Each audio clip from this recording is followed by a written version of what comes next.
महाराष्ट्र, अब बंगाल, असम, इन्होंने सिस्टम बना लिया है चुनाव। ये जो नरेंद्र मोदी है, जो आज हिंदुस्तान के प्रधानमंत्री हैं, ये टिक नहीं पाएंगे क्योंकि जनता में इतना गुस्सा है। आपको जितने इलेक्शन चोरी करने कर लो, मगर अंत में जो जनता की सच्चाई है, जनता में जो गुस्सा है, उसका सामना। शेरों, आप सबका यहां बहुत बहुत स्वागत, नमस्कार। कुछ साल पहले हमने कन्याकुमारी से कश्मीर यात्रा की थी। 4000 किलोमीटर कन्याकुमारी से कश्मीर तक हम चले। हमारे साथ लाखों लोग चले थे और एक नारा दिया था, नफरत के बाजार में मोहब्बत की दुकान खोलनी है। और ये नारा हमारा नारा नहीं था, ये नारा भीड़ से आया था।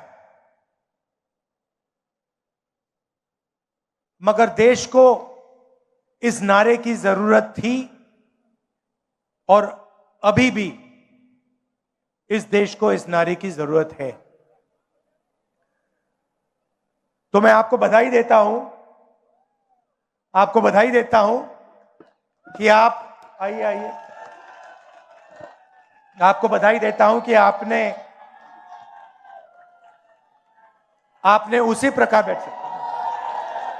आपने उसी प्रकार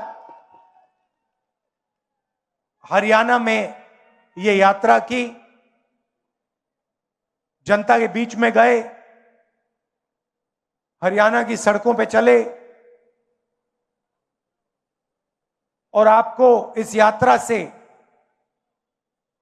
बहुत फायदा होगा क्योंकि आपको हरियाणा का जो पल्स है, वो आपने लोगों से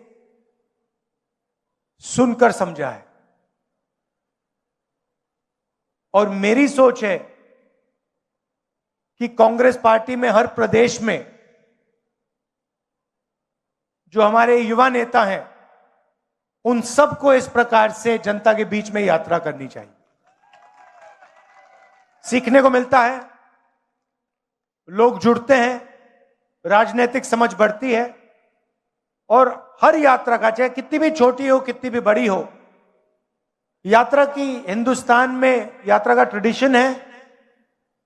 तो यात्रा का जनता को और जो यात्रा करते हैं उनको फायदा होता है।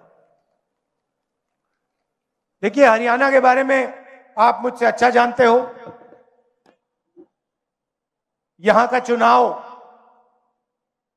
बीजेपी ने चोरी किया। मध्य प्रदेश, हरियाणा, महाराष्ट्र, अब बंगाल, असम, इन्होंने सिस्टम बना लिया है चुनाव चोरी करने का।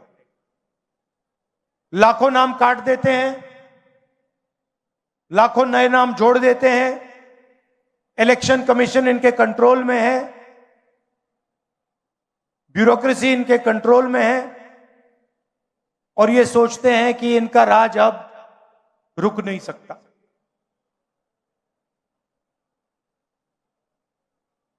मगर टाइम आने वाला है इनका।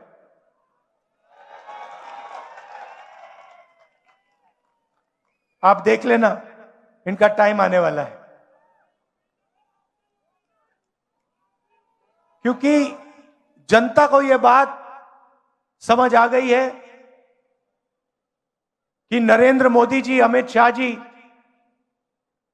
देश को बेचने का काम करते हैं।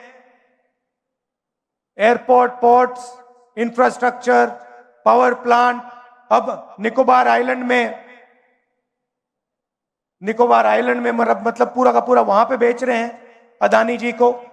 तो जनता को बात समझ आ गई है इलेक्शन चोरी होता है और फिर आपका धन आपसे छीना जाता है, अदानी अंबानी को पकड़ाया जाता है।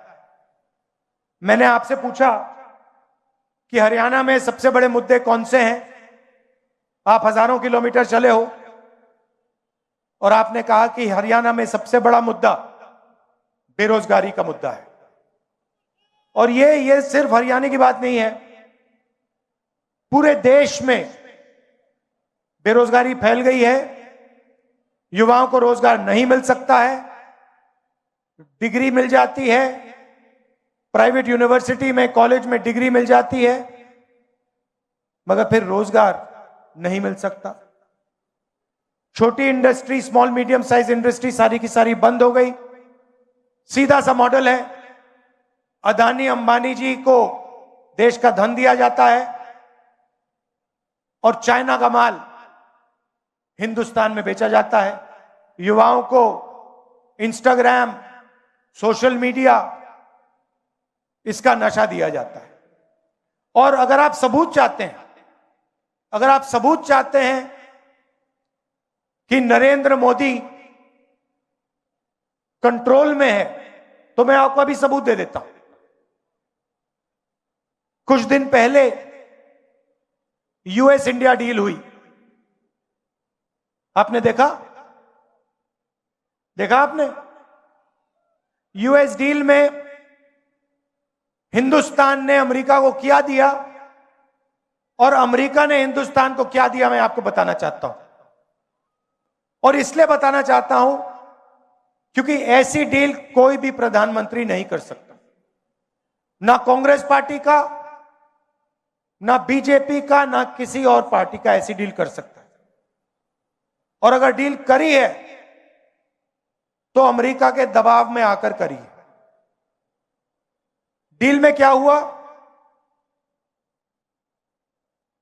हमारा कृषि का सेक्टर, उसको अमेरिका के किसानों के लिए खोल दिया गया।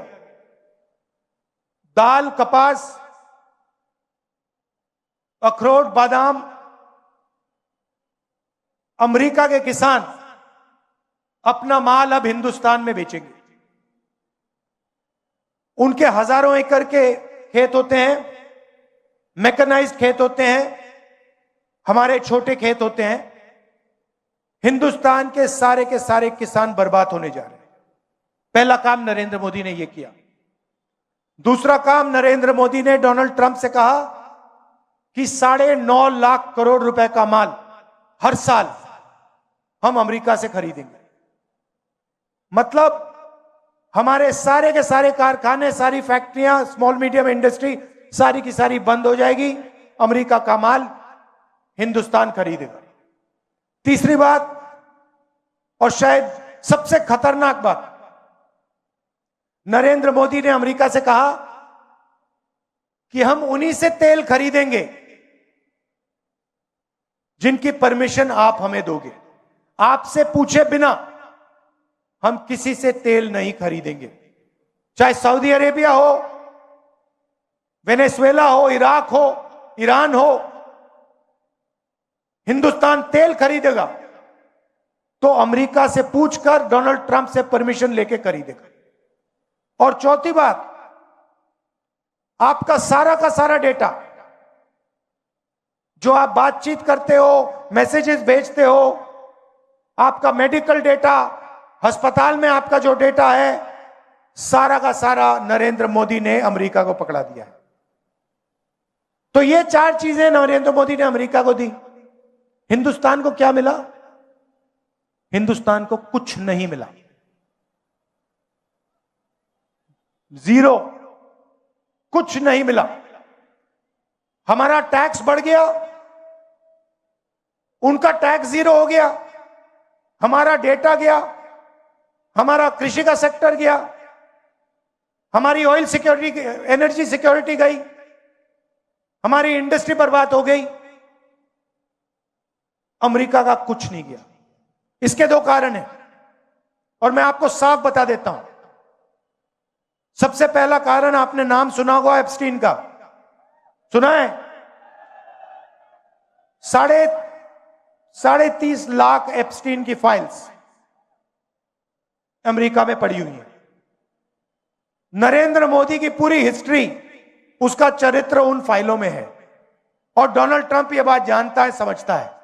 डोनाल्ड ट्रंप खुल के कहता है, मीडिया में खुल के कहता है, अपने ट्विटर पे खुल के कहता है कि नरेंद्र मोदी के करियर को मैं 1 मिनट में खत्म कर दूंगा।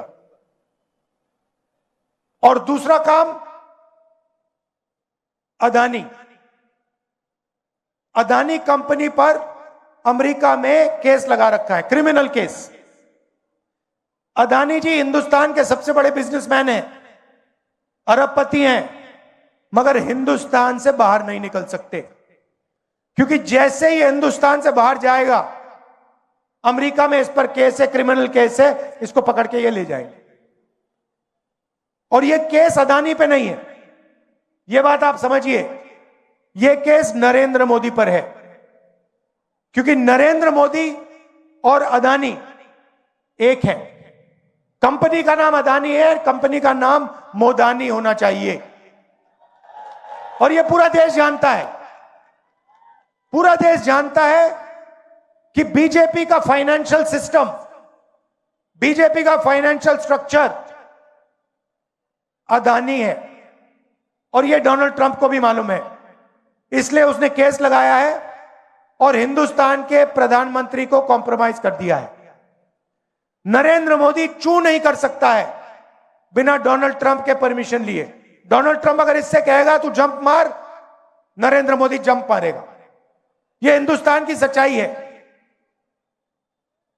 और आप लिख के ले लो, आप लिख के ले लो, ये जो नरेंद्र मोदी है, जो आज हिंदुस्तान के प्रधानमंत्री हैं,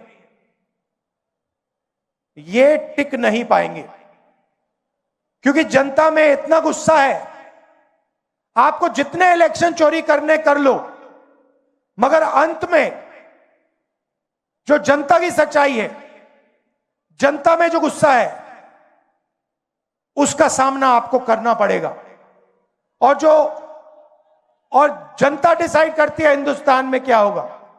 आप देख लेना, आपने देखा, पता नहीं, मैंने भाषण किया, यूएस डील पर भाषण किया लोकसभा में, मैंने एप्स्टीन का नाम लिया और नरेंद्र मोदी ने अमित शाह को इशारा किया कि भैया इसको, स्पीकर से कहा कि भैया बंद करवा। 4 घंटे लोकसभा में मुझे बोलने नहीं दिया। मैं क्या बोलने जा रहा था? मैं एप्स्टीन की बात करने जा रहा था, मैं अदानी के बारे में बोलने जा रहा था, मगर नरेंद्र मोदी जी उठ के पार्लियामेंट हाउस से भाग गए। आंख में आंख नहीं मिला सकते, यह सच्चाई है। इनका सिस्टम क्या है? अदानी इनकी पूरी मार्केटिंग करता है, इनको ये पूरी देश का धन पकड़ाते हैं। इनके पास ईडी है, सीबीआई है, इनकम टैक्स डिपार्टमेंट है। और सीधी सी बात है, हम नरेंद्र मोदी से, ईडी से, सीबीआई से, इनकम टैक्स डिपार्टमेंट से डरते नहीं। कर लो जो करना है, कोई फर्क नहीं पड़ता। हम कांग्रेस पार्टी, आप लिख के ले लो, कांग्रेस पार्टी नरेंद्र मोदी को हराएगी और फिर देखना हम क्या कार्रवाई करते हैं नरेंद्र मोदी के साथ। क्योंकि इन्होंने देश पर आक्रमण किया है, लोकतांत्रिक सिस्टम पर आक्रमण कर कर इन्होंने अंबेडकर जी के संविधान पर आक्रमण किया है। संविधान पर आक्रमण किया है। और आपका जो हक है, देश की जनता का जो हक है, जो संविधान में लिखा है, लोकतंत्र आपका हक है, उस पर आक्रमण किया है और लोकतंत्र को इन्होंने खत्म किया है। हम इस बात को नहीं भूलने वाले हैं, चाहे कुछ भी हो जाए। विचारधारा की लड़ाई है और 2 ही विचारधारा इस देश में लड़ती है, राजनीतिक 2 ही विचारधारा है, एक आरएसएस की, नफरत की, बंटवारे की, दूसरी कांग्रेस पार्टी की, मोहब्बत की एकता की विचारधारा। आप देख लेना, बाकी सारी की सारी पार्टियां इनके सामने नहीं खड़ी हो पाएंगी, एक नहीं हो पाएगी, और अंत में सिर्फ कांग्रेस पार्टी खड़ी होगी और कांग्रेस पार्टी इनको हराएगी। और हमारे जो बब्बर शेर यहां पे आए हुए हैं, आप याद रखो, आप किसी से डरते नहीं हो। आप याद रखो मैं क्या कह रहा हूं, नरेंद्र मोदी को, अमित शाह को कांग्रेस पार्टी हराएगी, बीजेपी को कांग्रेस पार्टी हराएगी। एक बार फिर मैं आपका धन्यवाद करता हूं।